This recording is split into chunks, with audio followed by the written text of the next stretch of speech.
Hello and welcome to Train Signal. You're watching the A+ Technician Laptops and Portable Devices video. This is part of Train Signal Fast Track CBT video, CompTIA A+. In this video, our overall goal is to help ensure that A+ technicians know how to use, configure, and troubleshoot laptops and other portable devices, and especially to help prepare you for the A+ Technician series of exams, and especially the part that covers laptops. So what we'll do is we'll talk about how to use laptops and portable devices, install, configure, and upgrade laptops, and troubleshoot laptops. So first off, let's talk about those all-important A+ Technician exam objectives. And what I've done here is I've taken the IT Technician exam objectives, I put those in black, the Remote Support Technician objectives are in red, and the Depot Technician objectives are in blue. And you'll see that a number of these overlap, and also this material, or much of it, is very similar to what we covered in our A+ Essentials video covering laptops and portable devices. So if I scroll down here, first off we have objective 2.1 in two different colors, black and blue, one for the IT technician and one for the depot technician. So in those areas we talk about how to identify fundamental principles of using laptops and portable devices, identify the appropriate applications for laptop-specific communication connections such as Bluetooth, infrared, cellular WAN, and Ethernet, how to identify appropriate laptop-specific power and electrical input devices, and determine how amperage and voltage can affect performance. Make sure you know how to identify the major components of the LCD inverter, screen, and video card. And then 2.1 says, identify the fundamental principles of using laptops and portable devices again, but they have these similar exam objectives broken out into different bullets. All right, objectives 2.2 on each of these two tests cover very similar aspects of how to install, configure, optimize, and upgrade laptops and portable devices. Objective 2.3 for both of these exams cover using tools, diagnostics, procedures, troubleshooting techniques for laptops and portable devices, specifically how to verify that you have AC power, DC power, remove unneeded peripherals, plug in the external monitor, how to do that, how to toggle function keys, how to check out the LCD cutoff switch, how to verify backlight functionality and pixelation, common stylus issues, unique laptop keypad issues, and antenna wires. And the objectives down here are the same. So if you'll notice, there's no red objectives listed for the A+ technician who's taking remote support technician, the remote support technician exam. So obviously all this stuff is still relevant in some way, but there's no specific objectives for that exam. All right, so let's get started. First off, we'll talk about what makes a laptop different from a PC. Well, PCs are getting smaller and smaller, more power conscious and more powerful. At the same time, so are laptops. PCs have gotten much smaller over time and are now at the point that some of them look similar to laptops. So what makes a laptop different? Well, first off, laptops have batteries. Laptops have to be very power conscious of those batteries. Laptops must be light enough to carry around with you. Laptops count more on wireless technologies than desktops. They're less powerful and they have less room for expansion. That's important. When somebody says, well, should I get a laptop or a desktop?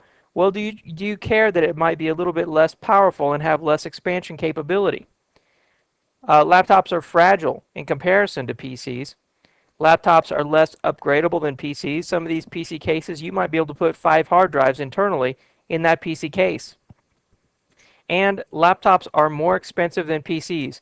That goes without a doubt. Laptops are more expensive. All right, laptop communication devices. Let's review these. I know we've talked about them before in the Essentials video, but let's review them again because these are important communication devices for laptops that you should know and understand. Now, because laptops are meant to be portable devices, they need unique communication methods that desktop servers don't usually need. So let's take a look at what many laptops may offer or what you might want to consider getting for your laptop. So the first one is cellular. WAN connectivity to the internet is getting more and more popular over cellular data networks. And to do this, usually it's done with PCMCIA cards or Express cards or through Bluetooth. This is getting faster and faster. With some of the newer networking technologies, you can get megabyte speeds of download capability through the cellular wireless network. There's a number of different networks available, each from a different carrier, such as GSM and CMD or CDMA. Those are available from certain carriers, and in general, CDMA is faster than GSM. EVDO is also faster than CDMA. Also, think about Blackberries and Treos. If you're familiar with the RIM Blackberry devices or the Palm Treo devices, these are cellular devices that are used to communicate over the internet, cellular wireless data network, check email, send meeting requests, take care of your tasks, and surf the internet, all on these devices. And when I talked about using Bluetooth to connect to the wireless cellular data network, many times you can do that through these types of devices. So if I had Bluetooth on my laptop, I could go through my Treo to get out to the cellular data network and then surf the internet or check my email. So some very cool things going on there. All right, the next one is Ethernet. Every laptop today is going to come with an Ethernet connection. Hopefully it has a wireless connection too, which we're going to talk about down here. But just about every laptop has got to have an Ethernet connection. This is a physical RJ45 connector that's connected to the wired Ethernet network. Has nothing to do with wireless. It's typically built into the laptop, and it works in a hub and spoke topology. So your laptop connects to the switch. Even if you're going through some wall outlet, you're going eventually back to the switch so that you can get on the network. Ethernet comes in 10 megabit, 100 megabit, and 1000 megabit, which is known as gigabit speeds. And this is the best and most reliable way to connect a laptop to the network, but you're also tethered to the wall or to the switch with a cable, and that's not what you want with a laptop. All right, the next one is infrared. This is a short-range, line-of-sight, slow communication method using light. It's typically done to do data synchronization or printing. It's also called IRDA. Transmits data at 16 megabits per second, and it works like your TV remote control. It's also used for PDA synchronization, print job transfer, and infrared keyboards. It's not very popular anymore because Bluetooth is really taken over that technology, or that application, I should say. Next one is Bluetooth. Bluetooth is for short-range wireless data transfer or used with Bluetooth devices like headsets, cell phones, or Bluetooth modems. It's named for the Danish king that unified warring countries. With Bluetooth, there's no central access point or central hub of any kind. You can have temporary connections from, say, your headset to your cellular phone. When this happens, you're forming a PAN, or a personal area network. It's also called a PicoNet, this temporary network, and there's only one master, but there can be several slaves. Now, communication can only occur between a master and a slave, but the master data role can rotate, or the master role can rotate. Now, there's 3 classes of Bluetooth devices, and we use mostly class 2 devices. So what are some of the uses of Bluetooth? Well, we talked about how you can talk between your PDA and your cellular data modem. We talked about how you can use Bluetooth to talk between your headset and your laptop, or maybe your headset and your cell phone. You could use Bluetooth to transfer your list of contacts onto your display in your car, so you could dial by touching a touch screen in your car's display. You could use Bluetooth in your car. You might have a wireless Bluetooth headset and speaker built into the car. The list goes on and on of all the different things you can do with Bluetooth. But Bluetooth, keep in mind, is short range. So the longer range solution is wireless. Wireless is used in areas that are about 300 feet in diameter, and there's different standards, 802.11a, b, g, and n. Commonly in laptops, you'll find integrated wireless network adapters. They provide medium range, and I say medium like 300 feet. Anything beyond that, you're going to have to start getting a cellular wireless connectivity to go back to some cellular tower. Now, wireless, when I say wireless, I'm talking about 802.11 A, B, G, or N. Wireless comes in different speeds and protocols. B maxes out at 11 megabits, and G maxes out at 54 megabits. N is a new standard that's out now, and it's much faster and has much longer range. And even with G, there's some proprietary methods to do like double G, where you can get like 108 megabits per second. Wireless works great, and like I said, it's built into most new laptops to allow you to just jump onto any wireless network, whether you go to your local Starbucks or to the hotel, or when you come back home, you could sit out by your pool and surf the internet using your wireless connectivity, as long as you have a wireless access point available. All right, the next one is laptop displays. Now, LCD monitors, which are used on laptops, are the most popular monitor for PCs and, of course, laptops. Laptops wouldn't be very portable anymore without some kind of LCD display. So let's learn about the components that make up these monitors. First off, there's the video card. The video card is what drives the display and interfaces the LCD screen digitally.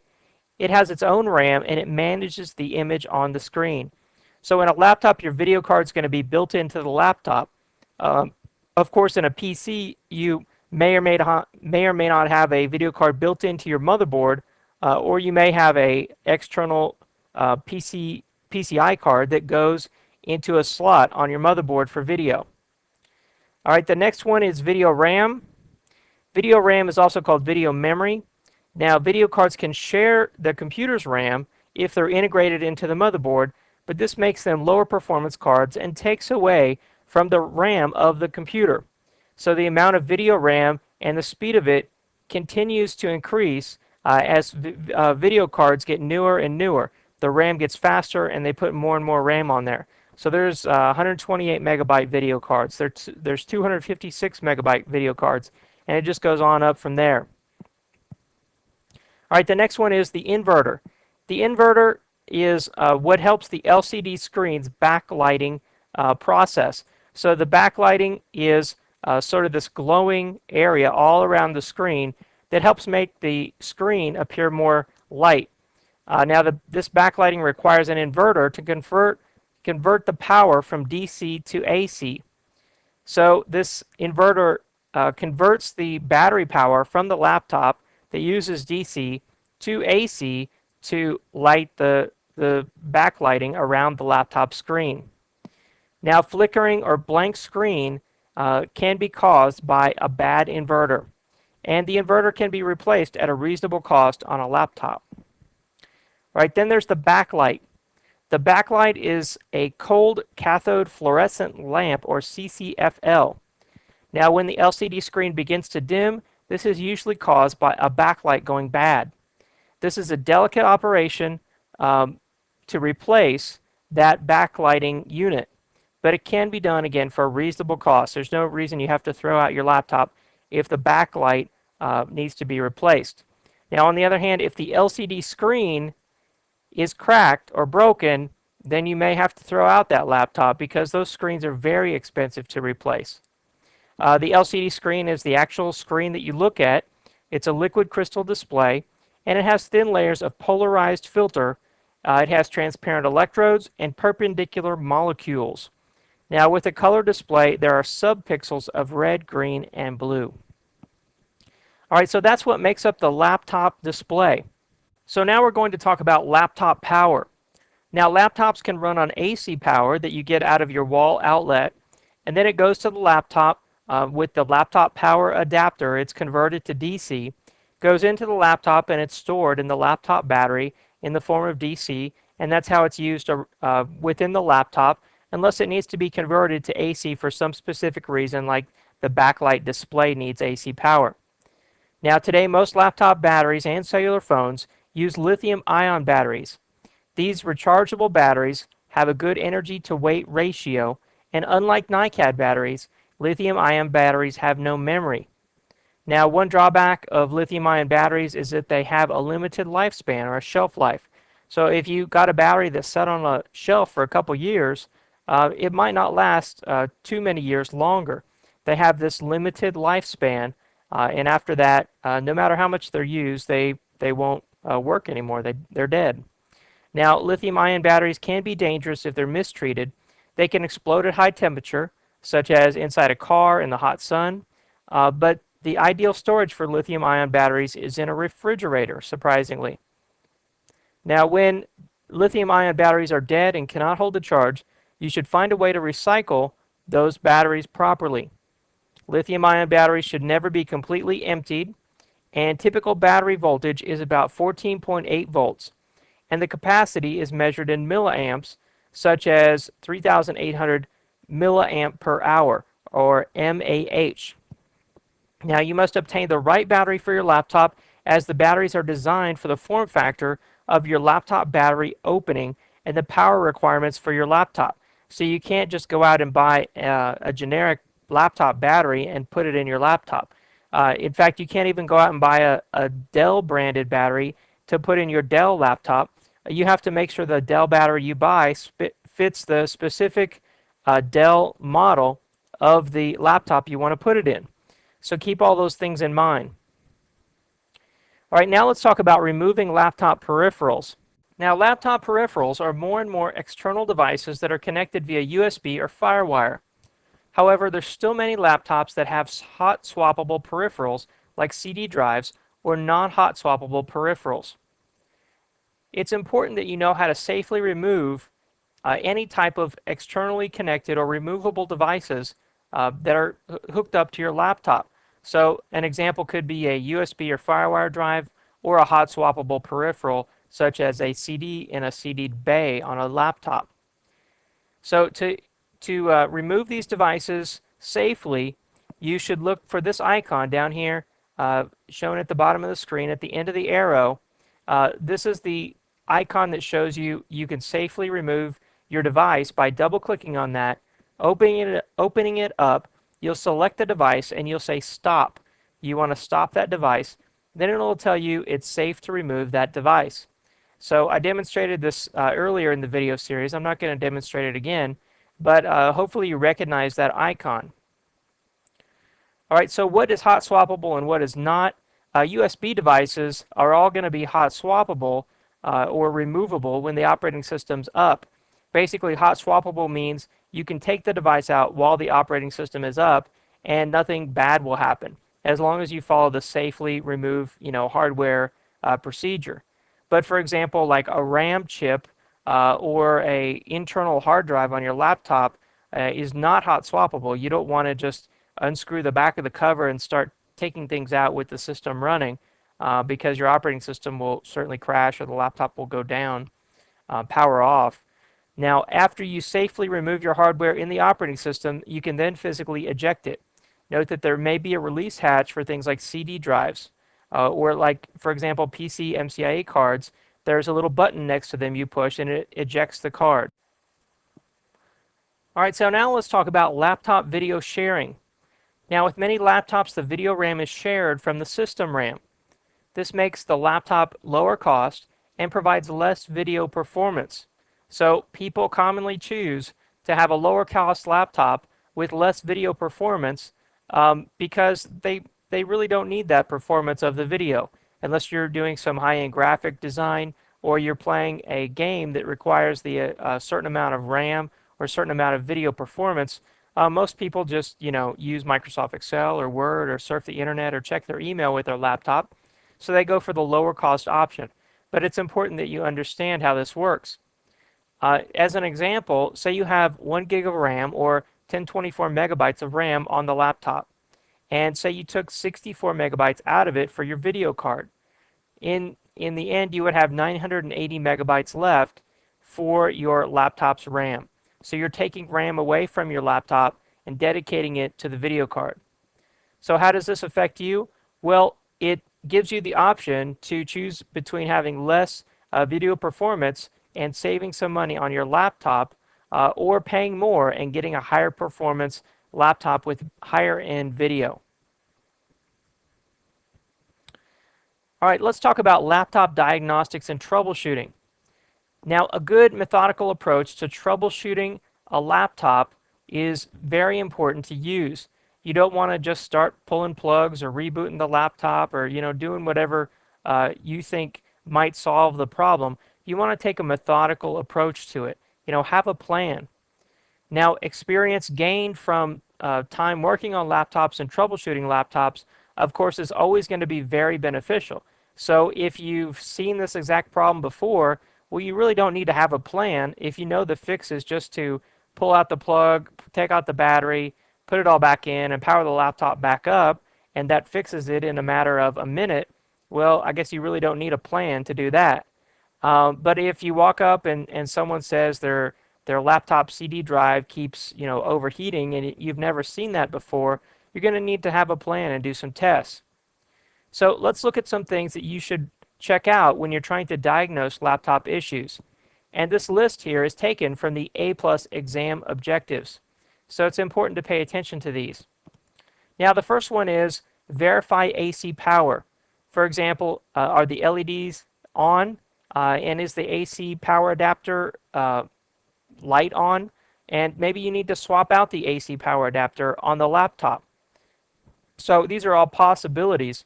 If you're having problems with the laptop, verify that it really does have power. If it won't come on, is there power to that laptop? Many times I've plugged an AC adapter cord into a wall outlet and then later found out that I had to flip a light switch for that wall outlet to come on. Just something that not everyone knows. They might call the help desk and say their laptop doesn't work in the conference room when, oh yeah, you have to flip that light switch to make that wall outlet work. Maybe the battery was dead on their laptop. If you're having problems with an AC adapter, swap it out. By all means, try a different one.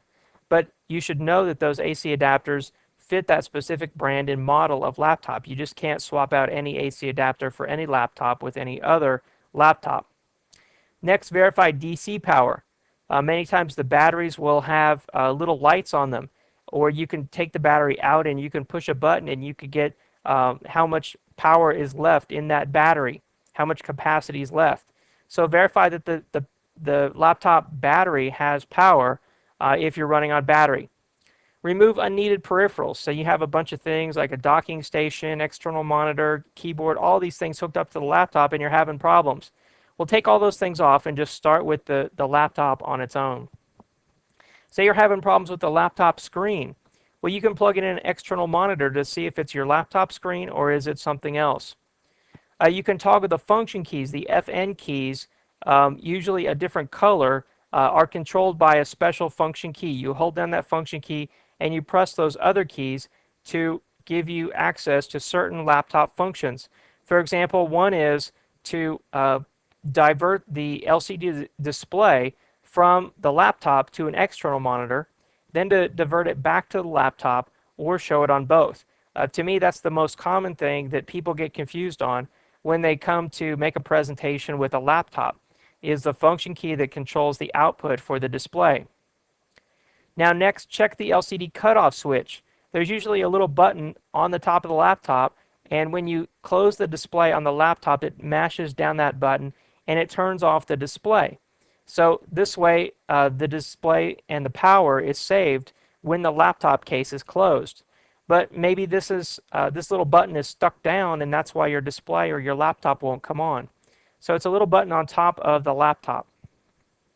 Verify backlight functionality and pixelation. Is the display very dim? Maybe that's a sign that the backlight has gone out. Stylus issues, make sure that your touchpad or your touch point on the laptop are functioning. Unique laptop keypad issues. Many laptops don't have number keypads, and the number keypads are on the regular keys of the keyboard. And if someone accidentally hits numlock, all the regular letter keys that you would be typing turn into numbers and funny characters. Just an example of a common laptop keypad issue. And then if you're using wireless and you're having problems, keep in mind that the wireless signal is commonly inside the frame of the laptop's LCD screen. So try to, make sure that the laptop's LCD screen is up and has some sort of range to communicate back to the wireless access point. All right, with that, let's move on to a quick little 2-question quiz. I've got a couple questions for you about laptop peripherals. The first one is on motherboard processor memory. So what is the difference between a DIMM and a SODIMM memory module? Is it A, that SODIMMs are faster? Is it B, that the SODIMM is a newer version of the DIMM? Is it C, that the SODIMM is mainly used on laptops?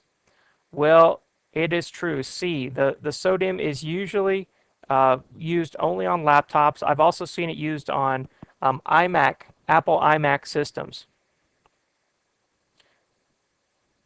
All right, the next question is, you want to purchase a PC MCIA card and install it in your computer.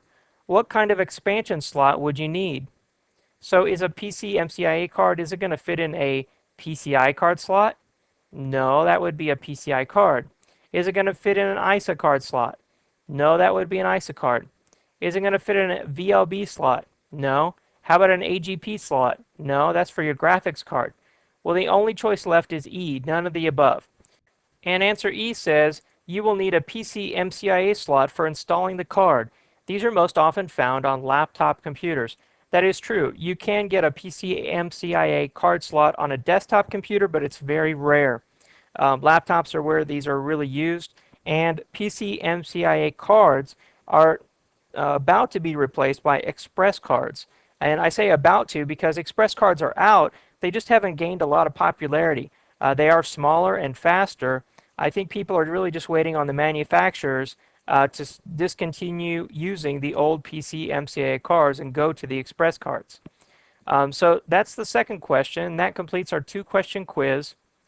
So now I just want to review the A+ Technician exam objectives again as they relate to laptops and make sure that we covered everything. All right, so we talked about Bluetooth, infrared devices, cellular, WAN, and Ethernet. We talked about performance requirements for the LCD screen, how it needs the inverter, the screen, and the video card all to function. Let's see, we talked about how to remove laptop-specific hardware such as peripherals or USB devices. You use the Safely Remove Hardware icon. We talked about how video sharing negatively affects your video performance on your laptop, but it can save you money. We talked about some troubleshooting tools here, or things you should consider when you're having problems with your laptop. And looks like we covered it all. So with that, we've reached the end of our A+ Technician video covering laptops. We talked about how to use laptops and portable devices, install, configure, and upgrade laptops in general as it relates to the A+ Technician exam, and then how to troubleshoot laptops. I appreciate you watching this video. Thank you very much.